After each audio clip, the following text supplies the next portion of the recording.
Tender pork, crispy tofu, a sharp yet balanced blend of vinegar, soy sauce, and spices. This classic Filipino pulutan called Tokwa't Baboy is simple, honest, and best paired with a cold beer. Join me as we cook this timeless favorite right here on Planet Pulutan.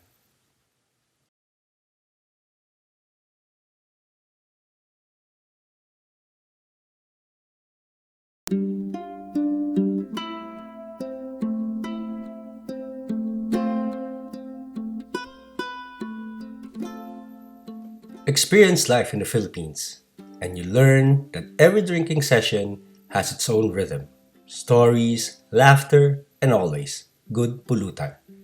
Ask any Filipino, and they'll tell you nothing's more classic than Tokwa't Baboy, great company, and a cold beer in hand. Pulutan ba ka mo? You came to the right place. Let's cook. Let's take a look at our ingredients. Pork face, jowls and ears, cleaned and ready. About a pound or half a kilo in total. Some go for pork belly, but we're keeping it traditional for this one. Tofu, one whole block, firm and patted dry. Garlic, onion, and ginger, done in two sets, one for boiling, one for the sauce. Two lemongrass stalks, a few bay leaves, a spoonful of peppercorns, and about half a spoon of salt. Cane vinegar and soy sauce, that unmistakable, sharp yet balanced flavor. A Filipino brand soy sauce gives that familiar depth, but light soy sauce works fine if that's what you have. A bit of sesame oil, some sugar, bird's eye chili, green onions for garnish, and of course, calamansi, a citrus fruit you'll find in the Philippines. Use lime as substitute if you don't have any. You can always adjust the portions. There's no strict rule here, just balance and taste. Let's start by boiling the pork. In a pressure cooker, place the sliced pork. Add enough water to cover the meat and aromatics. A pressure cooker cuts the time by half, but a regular pot works fine if that's what you have. While the water heats, prepare the aromatics. Smash some cloves of garlic, roughly chop an onion, and some ginger. Bruise two stalks of lemongrass to release their aroma. Add all of these in a pot along with a few bay leaves, a spoonful of peppercorns, and half a spoon of salt. When the water starts to boil, pour in a small splash of vinegar. Cover the pot and lower the heat. If you're using pressure cooker, start the half-hour count once you hear the gentle hiss of steam. For a regular pot, plan for closer to an hour. Once that's going, now let's get the tofu ready. Lay it between paper towels and place a bit of weight on top to press out the moisture. Let it sit for a few minutes, then replace the paper towels and do it again once or twice until it's dry.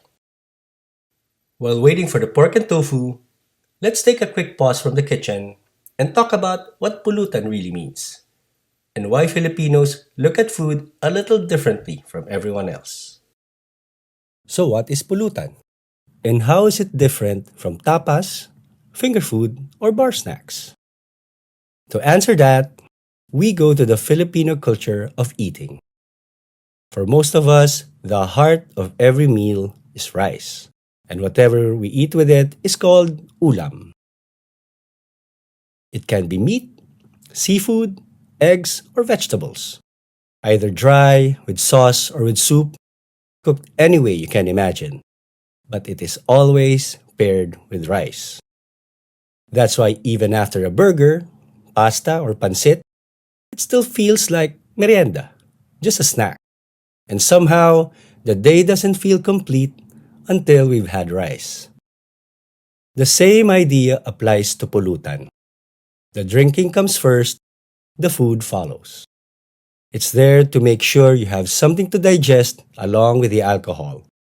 But more than that, pulutan isn't meant to fill you up. It's meant to keep the drinks and the stories flowing.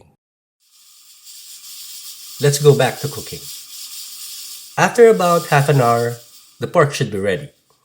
Before opening the pressure cooker, make sure to release the steam completely. Once the lid is open, check the meat. It should be fork tender, soft when pierced, but still holding its shape. Take the pork out and transfer it to a bowl. Give it a quick rinse and let it rest for a bit before slicing. Some would prefer their pork fried, but we'll keep this old school. While we wait for it to cool, let's make the sauce, the heart of almost every Filipino pulutan. Mince the garlic and ginger and finely chop the onions and chilies. In a bowl, combine vinegar, soy sauce, add the spices, a touch of sugar, and a squeeze of calamansi. You want a balance of saltiness, umami, and acidity with just a hint of sweetness. And for my own touch, a few drops of sesame seed oil for a light, smoky note. Now here's the secret. A ladle of hot pork broth straight from the pot. Now while the sauce blends together, let's fry the tofu. Pat the tofu dry with paper towels. Moisture is the enemy of crisp. Cut it into 1-inch cubes and make sure every piece is dry. Heat a pan and fill it almost halfway with oil. To check if it's ready, dip a chopstick or wooden spoon. If bubbles form around it, you're good to go. Start frying the tofu, but don't overcrowd the pan. Work in batches if you need to, and turn the cubes until golden on all sides. Once done, let the tofu dry and be drained from the oil. Crisp on the outside, soft on the inside, just how it should be. Now we bring everything together. Slice the pork into bite-sized pieces and combine them with the tofu in a mixing bowl. Pour the sauce in. Save a little on the side for that extra spoonful later. Then mix the coat. Upon serving, add a bit of green onions for garnish. Balanced, tangy, addictive. Now that's Tokwa't Baboy. Thank you for joining us here on Planet Pulutan. See you on the next one.